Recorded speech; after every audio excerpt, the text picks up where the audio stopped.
Alright, guys.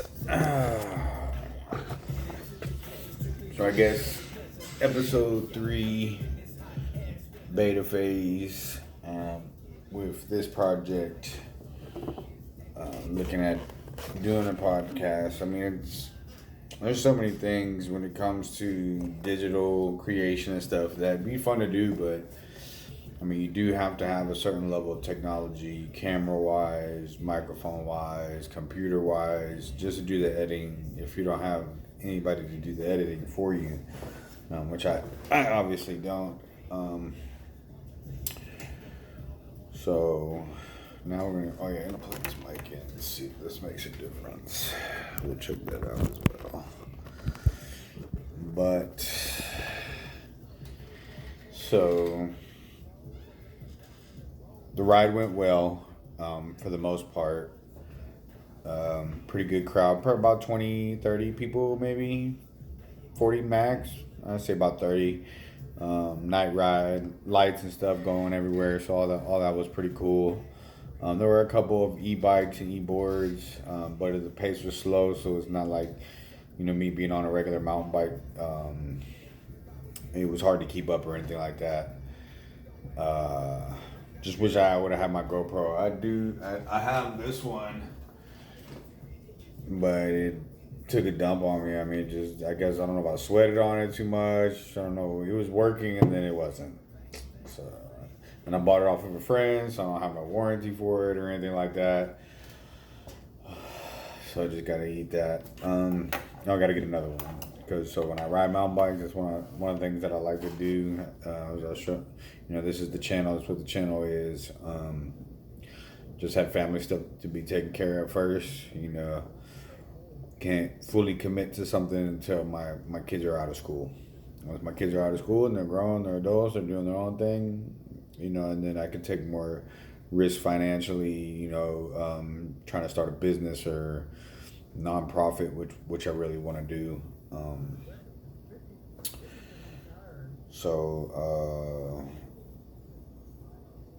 Yeah. So I lost another friend this weekend. Again, not really a friend, a battle buddy actually, but he was really my squad leader. Over the pettiest stuff, man. I mean, people are just so petty. Even the people that you think that are supposed to people that are ride or die for life, it just never happens, man. You never really know the full extent of your relationship with somebody until you need a little help, or until they need a little help. So you see either way. Me, I'm always the type of person. I've never been rich, but if I can help somebody, I'm gonna help that person. Whether it's somebody I know for a long time or even just a stranger. If there's some help to be given and I can give it, then it's gonna happen. Maybe I've helped too much. Maybe I've extended myself too much over the years, but I don't think that's the case. I think really just what happened with me, obviously by what I've shown you, is like I'm not living the best life, but sometimes when you go through a divorce, you don't handle it properly. I never had a father really to teach me anything, or anybody to teach me, hey, this is what happens when you go through a divorce. So that was a big part of it. And my ex-wife had her mom had just went through a divorce with her parents, right? Her parents went through a divorce, so she used the same lawyer her mom used, everything like that. So, she had family support. I didn't have no family support, and so that's really, even with the bad stuff that happened in the military for me, I would have been all right had I had a little family support and had my ex-wife not been just determined to fucking destroy my life. So it didn't work completely. I mean, I know a lot of people that, a lot of our brothers and sisters, taking their life already. And I've been close to that point. I've had a couple of attempts. But luckily, I don't own a pistol. I don't own a firearm. So I don't keep firearms around me or anything like that specifically for that purpose. And for the fact that maybe I might hurt somebody else who's triggering me or something like that. So if it comes down to it, I have to fight with my hands. I'll fight with my hands. I'll keep a pocket knife on me or something like that. But I'm really just trusting in God.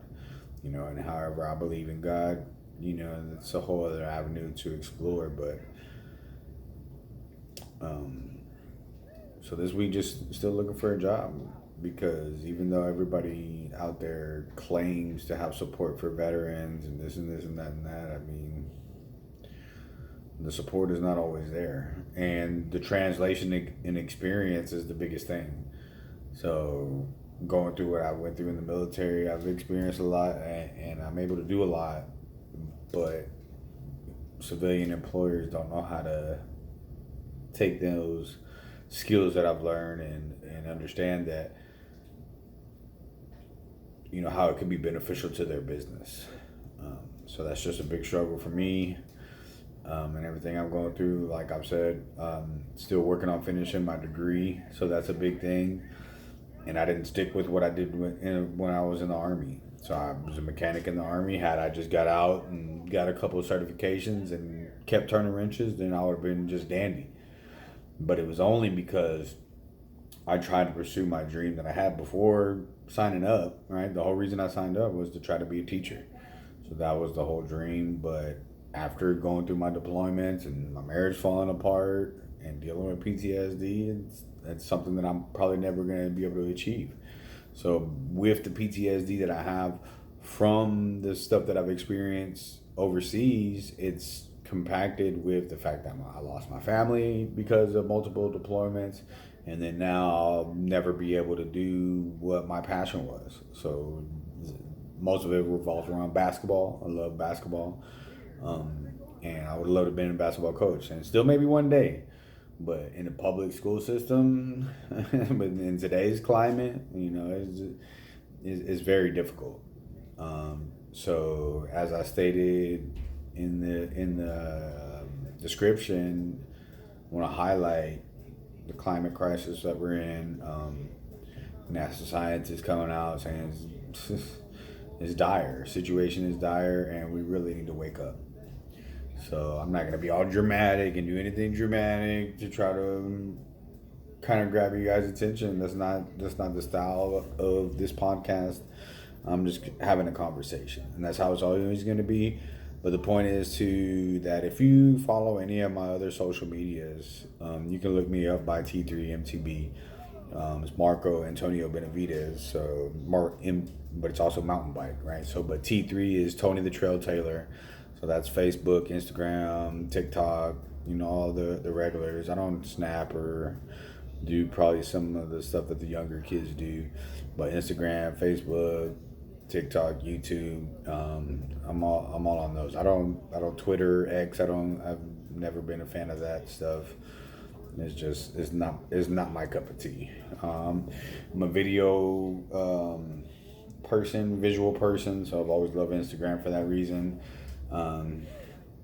It's also one of my dreams, kind of, to be able to do that. If I could get paid to do mountain bike videos, I'd be happy with that. And kind of, for me, it's about, veterans and PTSD, and that it's really a good outlet, especially, if you live in the mountains somewhere or something like that, if you have access to that.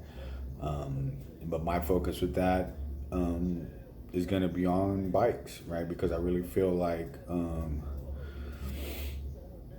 a lot of the people that might need the help getting out there on the trails are not willing to invest that money. They don't have that money to invest, right? And so if we can develop some type of system where we have bikes available, or if somebody proves that they're really interested in it and they're committed to it, then we can get them a decent bike. It's just being in the mountain bike community. One of the things that I don't like, right, because there's many things that I really love, and not all rich people are like this, but it's kind of an exclusive hobby like golf and stuff, where everything's really expensive, so that way regular people can't do it. right? If a bike is $3,000, $5,000, the normal person is not going to be able to afford that for a mountain bike. They're not going to have that type of excess money. It's only upper middle class, or people just willing to make that the primary investment, like myself. Like, I'm not a fisherman. I'm not going to go hunt, right? I'm not a bowler.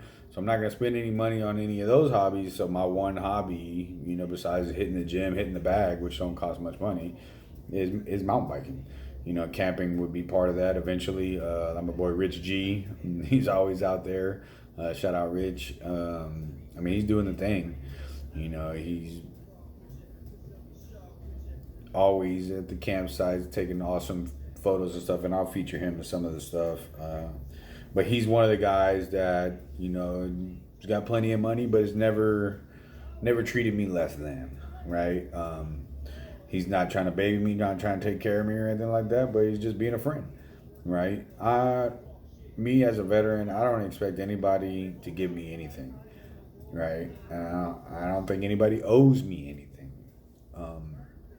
But we do expect respect, and that's it, right. If you respect me as an individual, and as a veteran that's put the country ahead of my own needs and my own successes, and if you understand that that's partially the reason why my life hasn't been super successful, you don't have to do anything to change that, but you just have to understand that, right? Not judge me for that. And I've been judged so much since I've been out, since I've been out since the end of 2010. So, there's a little grace period when you're first getting out, but, going into the world, they're looking for heroes. They're looking for these crazy stories. They're looking for mutilated bodies, stuff like that, or stereotypical veteran behavior. I do fall into the stereotypes in some categories. Some of the hats I wear, the shirts I wear, the things that I say. But overall, I'm definitely not that. I'm not right wing. I'm not really left wing. I'm a centrist, but I'm an American first. And as an American, I feel that the country needs to understand it takes all types of people to make our military operate. You have the badass motherfuckers, but you have everybody else it takes to make them badass motherfuckers go. Because without support, sorry guys, the elite guys, y'all are not doing nothing. Right? It takes the airplanes, it takes all the food, the bullets, the locations, the intel, all that stuff matters. So some people over glorify, the people, SEAL Team 6 or whatever, and they deserve all the credit, that's coming their way. But it doesn't take away from the service of others, right? The millions of other veterans, at least hundreds of thousands of other veterans that have served overseas in combat environments, right? I've never had to kill anybody. I've never had to shoot anybody. But that doesn't mean that I haven't been in a situation where that was possible, or that my life was on the line, or that I didn't see a whole bunch of dead people, right? And that, for our deployments that were 12 months long, that's a whole year. You're living in fear of any type of attack, right? Especially in the early years in Iraq. Luckily, I never went to Afghanistan, but I did go to Iraq twice, 2003 and then again in 2008. So 2008 was a lot more calm, right? We did things a lot differently, but even still, I was at Al-Assad. Eventually now it's getting tore up, right? So that could have easily just happened back then when I was there, right? And then everybody made a big deal about pulling out of Afghanistan, but nobody made a big deal about the 20-year anniversary about Iraq and everything that happened with that. And so, the whole reason that we were there, and so how does that play into the mentality of a veteran, right? When now the whole world is questioning our motive, the whole world is questioning America in itself. And rightfully so on many accounts, right? Racism, inequality, right? There's a lot of things, even as a combat veteran who's very proud of America, there's still stuff we got to change. But that's what makes me proud of America, is that we have the capacity for change. We have it written in our government that we are to strive for a more perfect union. So when the right loses and they have a fuck it mentality, a quitter's mentality, end of the world, oh, now everything's going to turn to chaos because Sleepy Joe's in office, then you're not really a true patriot. You're not really hoping for the best and pursuing the best. Like, I feel the Democratic Party is. Now, definitely, when it comes to elites, the elites are the elites. But when you're talking about grassroots type stuff, and at the end of the day, it's the Democrats that have done most for the people more like myself. But the majority of poor people in general, right? Now, people in the middle class and stuff like that, they'll try to, I don't know how do you say, glorify their work effort and everything like that. But then that becomes their whole life. Their whole life is saying how they're so much better than everybody else because they work hard, but then they complain about the same government that they're benefiting from. So it's it's to me, with Trump and all this stuff and the MAGA people, it's the ultimate display of white privilege and what happens when they lose. Right? Everything's cool when they win, they're heroes, but as soon as they lose, then all the crying comes about, all the whining comes about, all the excuses and conspiracies, right? All of a sudden, the government's the worst thing in the world. But it's the same government that they were telling us to support, telling us not to kneel for the flag. But whenever it's somebody that they don't like in office, then all of a sudden it's cool to hate. So that's just a brief little recap. I will do another live tomorrow. I'm gonna try to do a live every day. It's not as easy as you think, right? To find the time in the day and to, especially doing something like I'm doing, where I'm not just here bullshitting. I'm trying to be as honest as possible and as real as possible and as intelligent as possible. What are you doing over there, weirdo? What are you doing? You silly girl. Ain't nothing over there. What? Anyways, so I'll get back with you guys tomorrow. If there's anybody that starts watching, I've seen a couple people viewing it. If there's something y'all want to talk about, just put it in the comments. So the whole point of allow me to elaborate is if you follow anything that I do, I'll say some fucking crazy shit on comments sometimes. Right? I don't comment a lot on YouTube stuff. Most of on YouTube for me is music that I listen to and all the mountain bike stuff that I watch. And then I watch like NFL recaps on Sundays during football season. But like Instagram, Facebook, I'll say some crazy shit sometimes. TikTok too. So this is just if I have a comment anywhere or there's something I say even on here, right? As I go through each episode, eventually we'll have a theme, a topic where I'm focusing on specifically, so we can break it down more, whether it's religion or racism, right? Anything like that is designed to where the crazy one or two liners I put on the internet will make sense if you allow me to elaborate. So if you watch this show, I thank you for watching. Eventually, there will be merch and stuff, but that's anything that I do, any business that I have is all going to be geared towards philanthropy. It's all going to be geared towards taking whatever excess money is there and putting it back into my community. That's just always been my goal, and it will always continue to be my goal. So thank you guys for watching, and we'll see you next time.